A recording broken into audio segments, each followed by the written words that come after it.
Estamos de volta, pessoal. Nessa aula aqui a gente vai fazer um pequeno simulado das 3 primeiras aulas que a gente já viu. Recomendo que vocês assistam assim que mudar o slide, pausem, façam a leitura das atividades, tentem responder e depois continuem o vídeo para vocês verem a explicação, ver a resolução da atividade. Beleza? Então vamos lá. O tema aqui é conceito de computação em nuvem, que é o primeiro módulo lá que cobre da certificação. E é justamente esses 3 temas que a gente viu, né? Entender os conceitos básicos e termos básicos, identificar tecnologias de rede e armazenamento e reconhecer aspectos de design de nuvem. Bom, primeira atividadezinha aqui, vamos fazer a leitura juntos. Os seguintes serviços de nuvem, como Office 365, Google Drive e Skype, são exemplos de qual tipo de modelo de serviço em nuvem? Dá uma pausadinha no slide aí, tenta responder. Bom, vamos lá. Serviços de nuvem aqui como Office 365, Google Drive e Skype. Que tipo de modelo que é esse serviço, né? Bom, eu tenho uma implementação de um Office 365, de um Google Drive, de um Skype. Eu tenho uma instalação disso na minha rede, na minha infraestrutura, como plataforma? Não. Eu simplesmente utilizo eles, né? Então, ele caberia aqui como uma nuvem pública? Não caberia como nuvem pública. Ele caberia aqui como um SaaS, como um software como um serviço? Sim, caberia como um software como um serviço. Porque eu simplesmente somente utilizo ele, né? E normalmente, apesar de ter umas versões gratuitas, eles são versões contratadas. A gente precisa ter um certo contrato para poder utilizar ele. Por mais que seja sem custo, tem que ler lá aquele contrato, aceitar os termos e coisas do tipo. Plataforma como serviço não se encaixa. Nuvem híbrida, mesmo caso aqui de nuvem pública, também não é. Autoatendimento pode dar uma balançada aí na galera, porque pode ser, eu mesmo uso e tudo mais, mas não é o caso aqui. Ó, SaaS. Acertaram? E a explicação é que no software como um serviço, o consumidor tem acesso ao uso de softwares e a responsabilidade pelo hardware, sistema operacional no qual é executado, é do CSP, do Cloud Service Provider. Beleza? Vamos para a próxima. Qual das opções a seguir está relacionada a obrigações de segurança de um provedor de serviço de nuvem e de seus clientes? A. Alta disponibilidade. B. Elasticidade. C. Modelo de responsabilidade compartilhada. D. Acesso amplo à rede. E. Balanceamento de carga. Vamos lá, vamos de baixo para cima aqui. Balanceamento de carga é quando eu tenho 2 tipos de serviços e eu quero dividir o processamento entre eles. Está falando aqui sobre obrigações de segurança de um provedor de serviço de nuvem, que a gente sempre viu lá o tal do CSP. Balanceamento de carga entra? Não. Amplo acesso à rede, que é você usar seus dispositivos de qualquer lugar da rede e tudo mais? Também não. Modelo de responsabilidade compartilhada. Opa! Aqui fala obrigações, responsabilidade, relacionado, né? Enfim, é isso aqui. Modelo de responsabilidade compartilhada, que é o que o cliente tem que fazer, né? Os direitos e deveres, digamos assim, e os direitos e deveres do provedor de serviço em nuvem. Vamos ver o restante. Elasticidade. Elasticidade é a questão de você aumentar ou diminuir recursos, né? Também não. Alta disponibilidade é em caso de falha, ter algum outro ali para socorrer. Então, chegamos à conclusão que seria a letra C. Bora para a explicação. O modelo de responsabilidade é uma estrutura de segurança em nuvem que determina as obrigações de segurança de CSP de seus usuários. É como eu comentei, né? É como se fossem direitos e deveres de cada um ali perante o contrato. Vamos para mais uma. O gerente da empresa Acme observou que durante finais de semana há uma queda de desempenho do e-commerce da empresa e que durante os dias úteis o sistema funciona normalmente. Foi solicitada à equipe de TI que fosse implementada uma solução mais eficiente para atender a demanda durante esses picos de utilização. Qual seria a solução a ser implementada para alcançar esse objetivo? Vamos lá para as alternativas aqui. A. Elasticidade. B. Autoatendimento. C. Escalabilidade. D. Disponibilidade. E. Amplo acesso. Vamos lá, vamos entender aqui a pergunta que ele está trazendo aqui para a gente. Ele está falando que durante finais de semana há uma queda de desempenho do e-commerce. O e-commerce é o site lá da empresa que ela faz as vendas e tudo mais. mas que durante os dias úteis o sistema funciona normalmente. Ou seja, quantidade grande de acesso no final de semana, há uma degradação ali do sistema. Qual que seria uma solução para a gente atender isso daí? Seria aqui elasticidade? Sim, elasticidade. Por quê? Eu preciso aumentar meu desempenho no final de semana, mas durante a semana não preciso aumentar, não tem aquele ganho ali. Então posso voltar de novo ali o meu poder de processamento, minha quantidade de processamento. Autoatendimento. Eu posso mesmo fazer isso, mas eu simplesmente fazer o que eu quero ali, que seria o autoatendimento, não vai mudar nada em aumentar o poder de processamento ou algo do tipo. Escalabilidade, ele está mais para a questão de aumento. Se falasse aqui se fosse aumentar uma filial ou algo do tipo, né? Não é o caso. Disponibilidade é a questão de você ter acesso sempre que necessário, por mais que às vezes essa queda de desempenho possa ter algum problema de disponibilidade, não é o caso para a gente resolver isso. Amplo acesso à rede é a questão de a gente usar os dispositivos em todo lugar, e não é o caso. Elasticidade, letra A. E a explicação é que a elasticidade é definida como o nível de adaptação de um sistema às necessidades de trabalho, realizando um incremento ou decremento de recursos. Final de semana precisa de um desempenho maior. Vou lá, coloco mais processamento, mais memória. Passou o final de semana ali, voltou para o meio de semana, vou lá e baixo novamente para não ter gasto excessivo, né? Próxima. O gerente da sua área pediu uma avaliação sobre a migração de uma aplicação do departamento de vendas para a nuvem, de forma a reduzir as despesas com infraestrutura on-premise.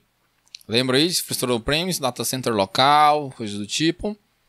As equipes de desenvolvimento, infraestrutura e demais departamentos realizaram uma análise e chegaram à conclusão de que, nesse momento, não é possível migrar totalmente a aplicação para a nuvem. Qual das alternativas a seguir é a melhor opção para atender a solicitação? Vamos fazer uma pescagem aqui rapidinho em alguns termos. Uma migração de quê? De uma aplicação de um departamento para a nuvem, certo? A fim de reduzir as despesas com infraestrutura on-premise, ou seja, ele tem um data center on-premise. As equipes de desenvolvimento, infraestrutura e demais departamentos realizaram uma análise e chegaram à conclusão de que, nesse momento, não é possível migrar totalmente a aplicação para a nuvem. Qual das alternativas a seguir é a melhor opção para atender a solicitação? Antes de a gente ver aqui as alternativas, vamos pensar o seguinte. Ele já tem um data center, ele quer diminuir essas despesas e ir para a nuvem.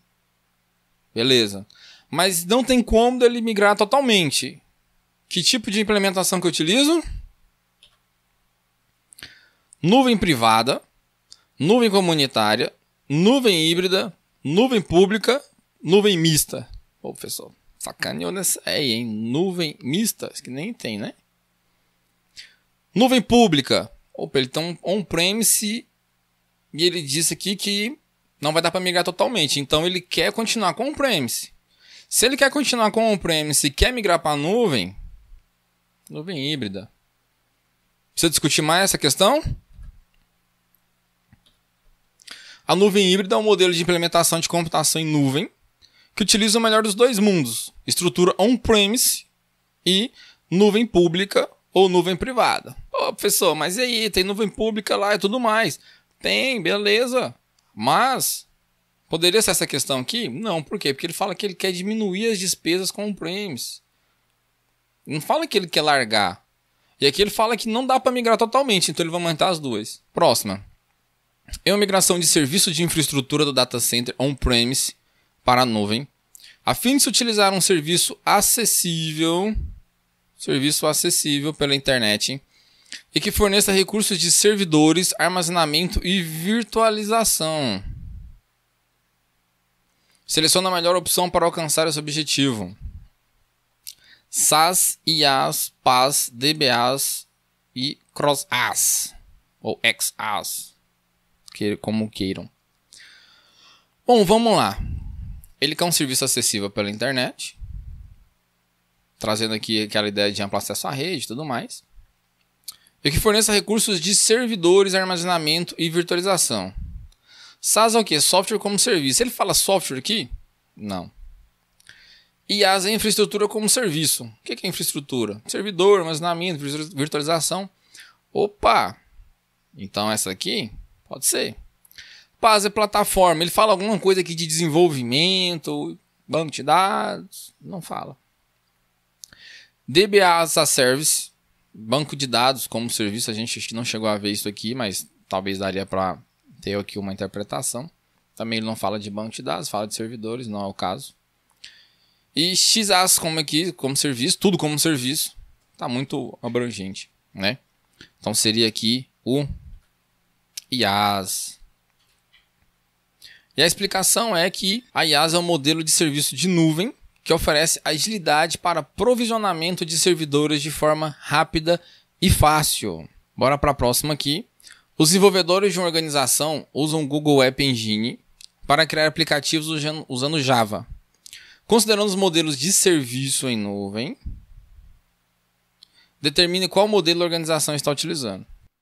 Vamos aqui. Os desenvolvedores de uma organização estão usando o Google App Engine. A gente também não viu isso daqui. Mas eu sei aqui, ó, desenvolvimento e criar aplicativos. Já matou? É software? É, mas é desenvolvimento. É infraestrutura? Eu estou falando de servidor? Não. Plataforma? Eu estou falando de desenvolvimento? Tô. Banco de dados, ele citou banco de dados? Não. E tudo como serviço também citou? Não. Então seria o quê? PaaS. PaaS é um modelo de serviço de nuvem que oferece uma flexibilidade de desenvolvimento padronizável e utilizável. Beleza? Vamos aqui para a próxima. Atualmente uma empresa possui contratado com um CSP uma VM com 32 vCPU. Isso aqui seria CPUs virtuais, tá? Para utilizar com serviços web. Com a necessidade, não, né? Com a necessidade de ampliação, a empresa solicitou um aumento para 64 vCPU. O dobro do processamento, da quantidade de CPU aí.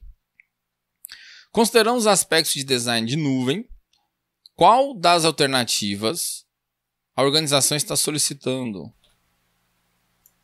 Vamos lá. Alta disponibilidade, scale out, redundância, scale up ou amplo acesso à rede. Bora lá. Ele tem aqui uma VM com 32 vCPUs, uma VM. E ele está falando que ele quer aumentar essa mesma VM para 64. Certo? Tenho lá uma VMzinha, desenho de um servidor, 32 vCPU. Eu quero aumentar isso aqui para 64 vCPU. Lembra do slide? A setinha para cima é o quê? Scale up. Matamos aqui. Alta disponibilidade. Eu estou aumentando a quantidade de VM, colocando em local diferente? Não. Scale out, né? Se eu estivesse falando aqui, ó, não. Estou criando outra VM. Estou fazendo um crescimento o quê? Lateral. É o caso do crescimento lateral? Não. É um crescimento o quê? Vertical. Estou aumentando aqui de 32 para 64. Não é scale out.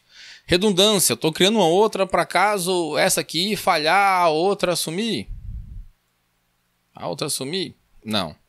Scale up é o incremento, né, de recurso na própria aplicação.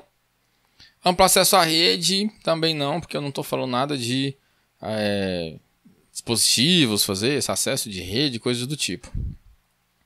A explicação, deixa eu apagar isso aqui para ficar melhor. Essa visualização. A organização está solicitando o Scale Up, que aumenta recursos na implementação já existente. Não crie uma outra nova. Beleza? Vamos seguindo. A empresa Acme utiliza sistemas operacionais Windows. Em toda a organização. O CSP oferece acesso remoto como interface gráfica de usuário. Vamos lá. O CSP aqui, nosso provedor de nuvem, né? O nosso provedor de serviço de nuvem.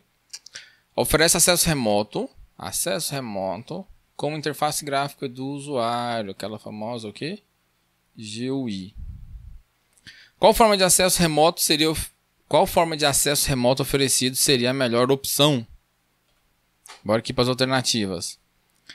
FTP, RDP, Proxy, Telnet e NAT. Vamos lá, FTP, File Transfer Protocol, não tem nada de acesso remoto. RDP, Remote Desktop Protocol. Opa!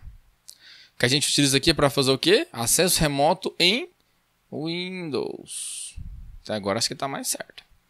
Proxy, nada a ver, acesso de rede. Telnet também é um acesso remoto, mas ele não é de interface gráfica. E NAT, Network Address Translate, não. Vamos ver se acertamos. RDP, por quê? O RDP, Remote Desktop Protocol, é uma interface gráfica criptografada que fornece acesso a uma área de trabalho remota do Windows. Beleza?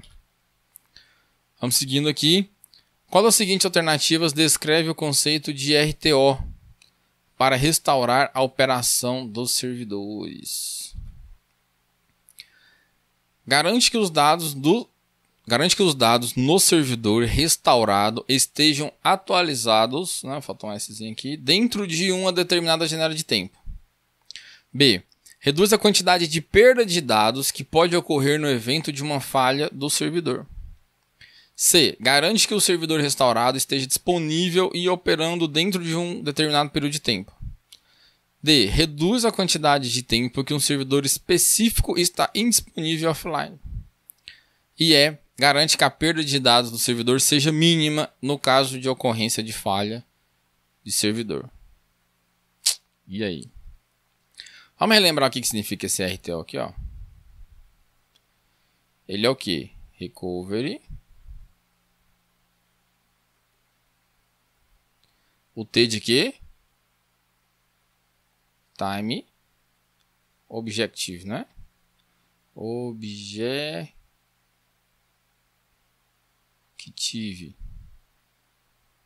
Não é isso? Seja o que? Objetivo, tempo de recuperação. Ele está falando de tempo. Time. Aí aqui a D vem aqui, ó. Reduz a quantidade de tempo que um servidor específico está disponível offline. Tem tempo.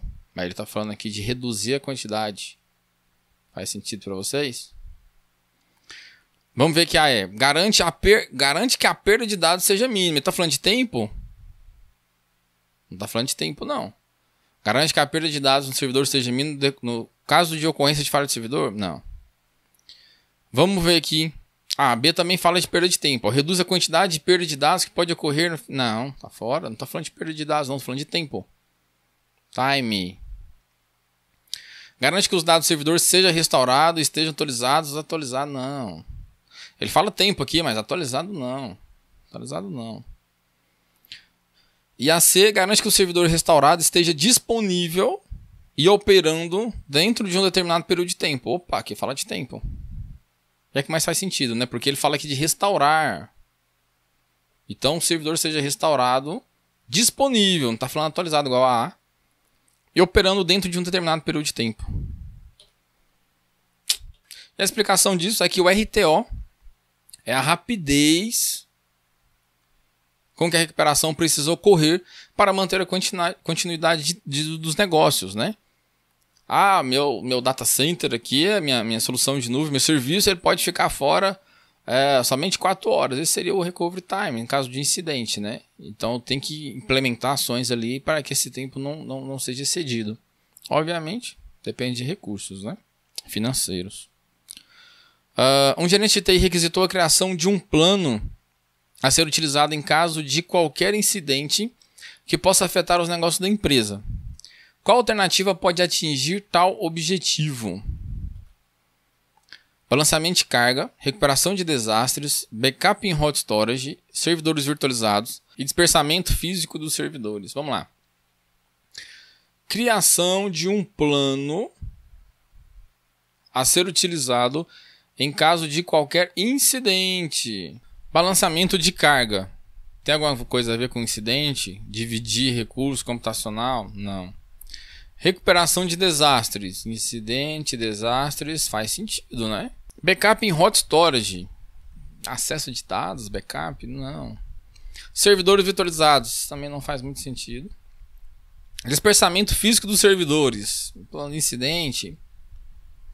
Pode ser que sim, ou deixar um servidor em cada sala, talvez, ou deixar um servidor em cada país, se tiver um incidente naquela nuvem, mas se tiver incidente nos dados no serviço, não resolve. Recuperação de desastre, então tem que fazer um plano de recuperação de desastre. E a recuperação de desastre é a capacidade de restaurar os dados ou serviços em caso de falha.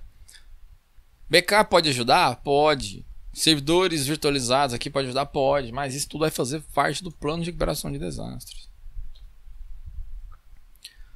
Durante a auditoria interna, foi identificado que os administradores de rede estavam utilizando o Telnet para administrar remotamente os servidores. Qual protocolo pode substituir o Telnet para fornecer segurança durante a conexão?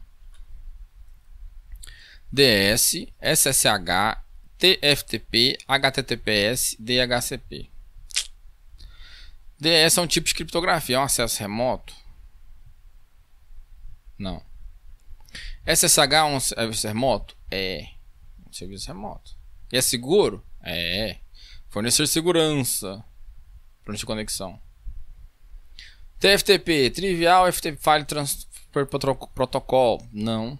HTTPS, mas tem como acessar remotamente para HTTPS, usando navegador, coisa do tipo. Não é o caso. Se for servidores aqui, ó. DHCP para pegar IP automático, né? SSH. O SSH permite administração remota, segura por linha de comando. Tranquilinho, né? Bora para mais uma. Você está trabalhando com a área de risco para definir negócios para a restauração do sistema e perda aceitável de dados. Qual das seguintes opções poderá ser utilizada para alcançar o seu objetivo?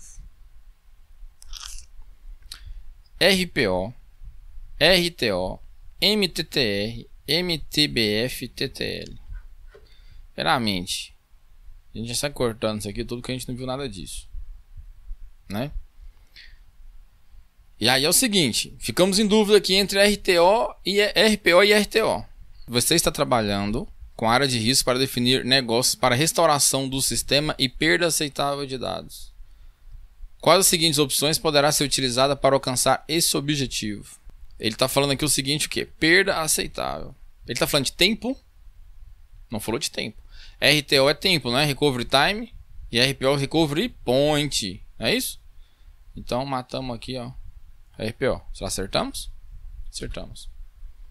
RPO é a quantidade de tempo entre o backup mais recente e o desastre. Bora aqui para mais uma. Os provedores de computação em nuvem, tais como os Microsoft Azure, Amazon Web Services e Google Cloud, são exemplos de qual modelo de implantação? Nuvem híbrida, privada, pública, comunitária ou mista? De novo a gente já corta aqui em mista porque não existe, né? A pessoa colocou só para confundir. É um tipo de nuvem privada? O Microsoft Azure lá, você tem como contratar o seu serviço só para você? Tem. Mas o hardware é só seu? Não. Se ele é só seu, ele é compartilhado. Se ele é compartilhado aqui, já vaza fora privada. Ele pode ser híbrida, pública, comunitária. Normalmente, se eu vou contratar para mim, ou ele pode contratar para várias, ele pode vender os recursos para várias pessoas, então não vai ser comunitária. Comunitária é quando tem empresas em comum. Sobrou pública e híbrida. Se eu não posso ter mais de 2 implementações, eu não posso ter uma nuvem híbrida. Sobrou somente o quê? Pública. Nuvem pública é um modelo de implementação de computação em nuvem que o provedor de serviços possui um data center e aloca recursos para os clientes. Não exclusivamente para um cliente, né? Mas sim para vários. Para reduzir a quantidade de espaço de armazenamento na nuvem, o gerente sugeriu a remoção das cópias redundantes, de todos os arquivos armazenados. Qual das alternativas a seguir é a melhor opção? Se a gente lembrar lá do conceito, remoção de cópias redundantes tem a ver com um conceitozinho lá. Vamos ver se ele está aparecendo aqui. Compressão de dados, ou comprimir esses dados, diminuir o tamanho deles, tem a ver com remoção de cópia? Não, né? Armazenamento em bloco, também não. Capacidade sob demanda, menos. Deduplicação, opa! Deduplicação. Remoção de cópias redundantes. O que a deduplicação faz? Ela faz o apontamento, não é isso? Ela deixa somente uma cópia e faz o apontamento. Então está mais correto até agora. E armazenamento de objeto, também não. A duplicação de dados remove arquivos duplicados ou bloco de arquivos e os substitui por ponteiros para a única cópia dos dados, que eu comentei, né? Ele faz o apontamento e deixa somente uma cópia dos dados. O gerente demandou a escolha de um serviço de nuvem que permita à equipe de desenvolvimento provisionar armazenamento e iniciar aplicativos sem necessidade de solicitá-los a um provedor de nuvem. Qual dos serviços abaixo poderá ser escolhido para alcançar o seu objetivo? Vamos recapitular aqui. O gerente demandou a escolha de um serviço de nuvem que permita à equipe de desenvolvimento, professor, desenvolvimento, provisionar armazenamento e iniciar aplicativos sem necessidade. A galera viu que desenvolvimento fala, opa, isso é plataforma como serviço. Mas ele quer um serviço de nuvem, não um modelo de fermentação. Iniciar aplicativo sem necessidade de solicitação provedor de nuvem. Ou seja, eles querem fazer isso sozinhos. SSO? Não. Velocidade? Eles estão querendo criar, não estão querendo aumentar nada, nem diminuir. Autoatendimento? Eles querem fazer eles mesmos sozinhos, né? Mais correto. Escalabilidade também não quer aumentar, diminuir recurso em nada. E amplo acesso à rede também não. Com autoatendimento sob demanda, os clientes podem provisionar os recursos conforme necessidade, né, conforme necessário, sem a necessidade de trabalhar diretamente com o CSP. Ou às vezes até a própria equipe de TI, né, às vezes você consegue terceirizar isso daí, diretamente para o usuário. Quais das seguintes alternativas são características de computação em nuvem? Selecione todas as que se aplicam. Opa, professor que entregou o ouro, hein? Disponibilidade, sim, faz sentido, né? Escalabilidade, também. Pagamento conforme uso, também. Elasticidade, também. Autoatendimento, também. Poxa, todas estão corretas, será? Todas estão corretas. Disponibilidade é a medida de tempo de atividade para determinado serviço. Escalabilidade, essa disponibilidade que às vezes a gente fala de atividade, mas na verdade a gente está mais de olho na inatividade, né? O tempo que ele fica fora, né? Apesar de que a gente quer funcionando, obviamente. Escalabilidade é a capacidade de aumentar ou diminuir as capacidades de uma tecnologia. Pagamento conforme uso, ou o termo em inglês aqui, pay as you go, ou mensuração do serviço.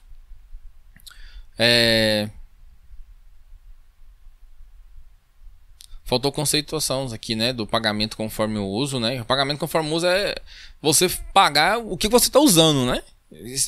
Especificamente sobre isso, né? Se você usou lá uma máquina virtual, você pagou por ela, você não pagou sobre o data center inteiro. Elasticidade é o conceito de poder provisionar e ajudar os recursos de acordo com o consumo, né? Esse ajudar aqui ficou meio estranho aqui, ignora isso aqui. Poder provisionar e ajustar, né? Acho que ficou errado aqui. Com autoatendimento, os clientes podem contratar serviços de forma autônoma, né? Eles mesmos podem pegar ali, criar máquinas virtuais, coisas do tipo. Beleza?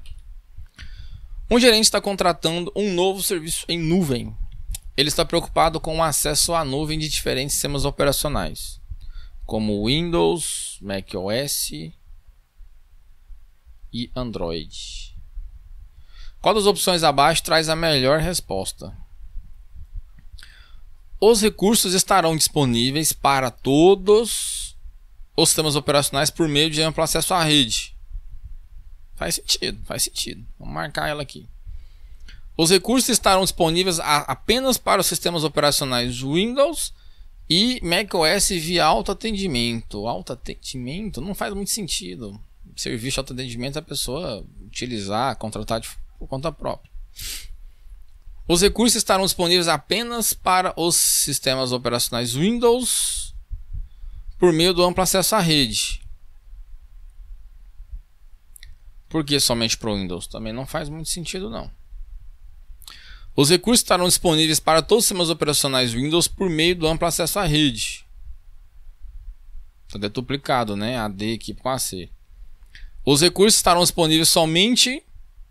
Ah, não, peraí, perdão. Os recursos estarão disponíveis para todos os sistemas operacionais Windows? E aqui é somente para apenas? Tá, beleza. Os recursos estarão disponíveis somente para Android por meio de aplicativos.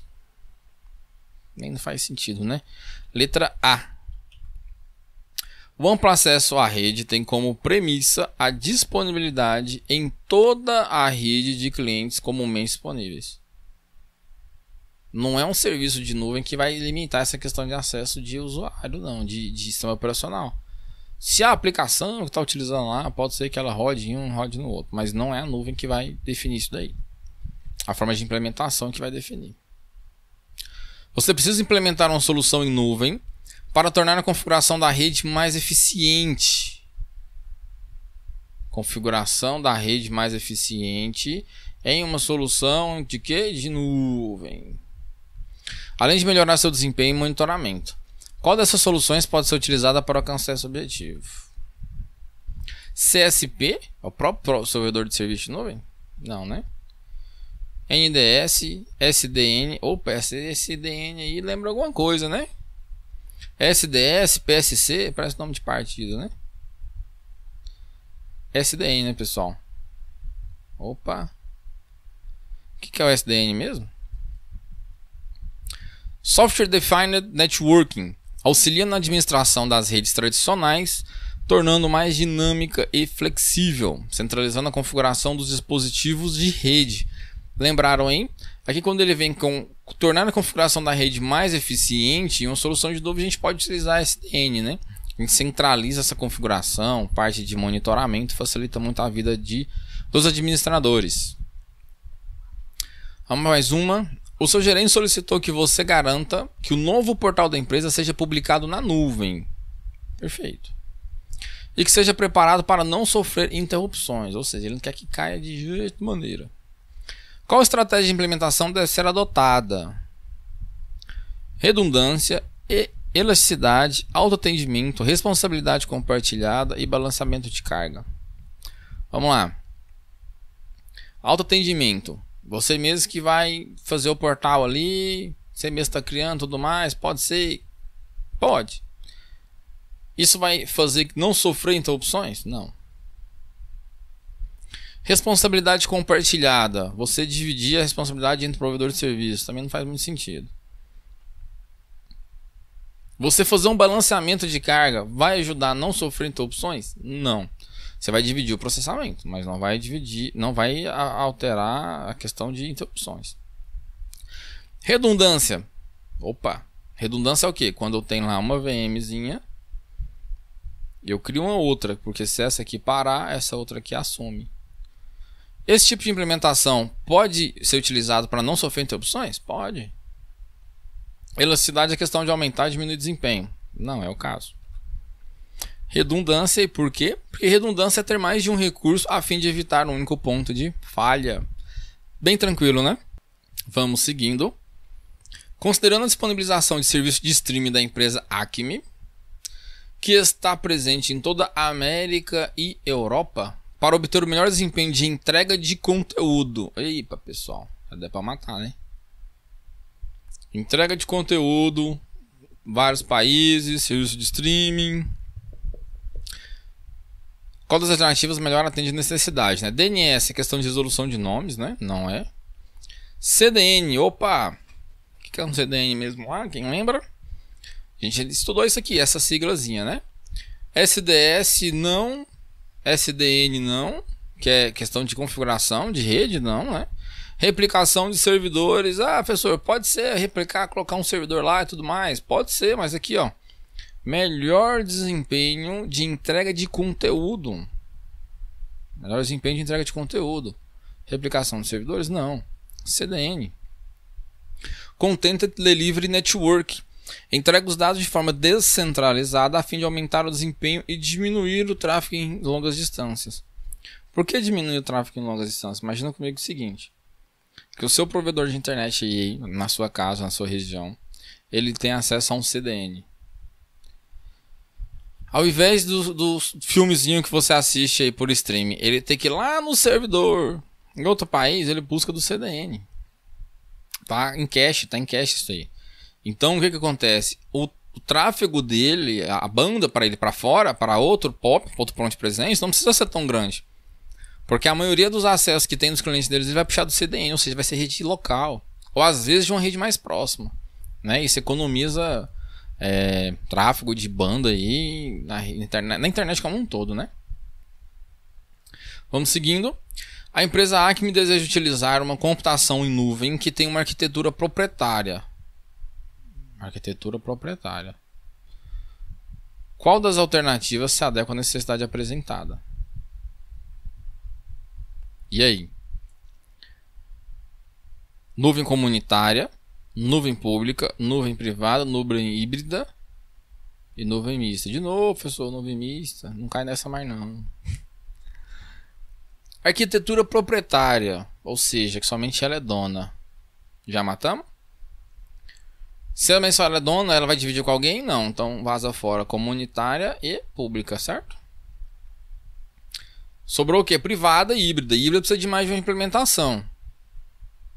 Chegamos aonde? Privada. Nuvem privada é o modelo de implantação na qual os serviços estão disponíveis somente para a empresa proprietária. Só quem está comprando aquilo ali, né? Qual tipo de armazenamento fornece o acesso mais rápido aos dados armazenados em nuvem? Armazenamento a quente, armazenamento de arquivos, armazenamento a frio, deduplicação, armazenamento em bloco. Acabamos de ver que deduplicação é questão do quê? Apagar dados repetidos, né? É o caso? Não, não é o caso. Que é acesso mais rápido. Armazenamento de arquivo armazenado em bloco não tem nada a ver com questão de desempenho, mas sim a forma de utilização. Armazenamento a quente, armazenamento a frio, sim, tem a questão de velocidade. Qual que é mais rápido? Armazenamento a quente. O a frio é mais lento. Porque o armazenamento a quente ou hot storage é uma forma de armazenamento com mídias mais rápidas. E consequentemente com um custo mais elevado. Mas é mais rápido. Vamos aqui para a última. Um usuário final requer uma solução de armazenamento pessoal. Qual das soluções melhor se aplicaria? Google Drive, armazenamento em bloco, AWS S3, Hot Storage e alta disponibilidade. Já vimos aqui que o Hot Storage tem a ver com armazenamento rápido, não armazenamento pessoal especificamente, né? Então vaza fora. Alta disponibilidade também não está falando sobre desempenho, coisa do tipo, de ter acesso de forma massiva. Ficou Google Drive, armazenamento em bloco e AWS S3. Ô professor, mas a gente viu a AWS S3. Mas a gente já ouviu falar de Google Drive, né, que é um armazenamento privado ali. Armazenamento em bloco também não seria o caso, seria a solução mais corporativa, né? E o AWS S3 é um armazenamento também corporativo. Ficaria somente Google Drive. Google Drive é um serviço popular de armazenamento e sincronização de arquivos lançado em 2012. Bom, ficamos por aqui. As próximas aulas a gente vai falar de outros temas e também vamos fazer mais atividades. Beleza, pessoal? Vejo vocês lá.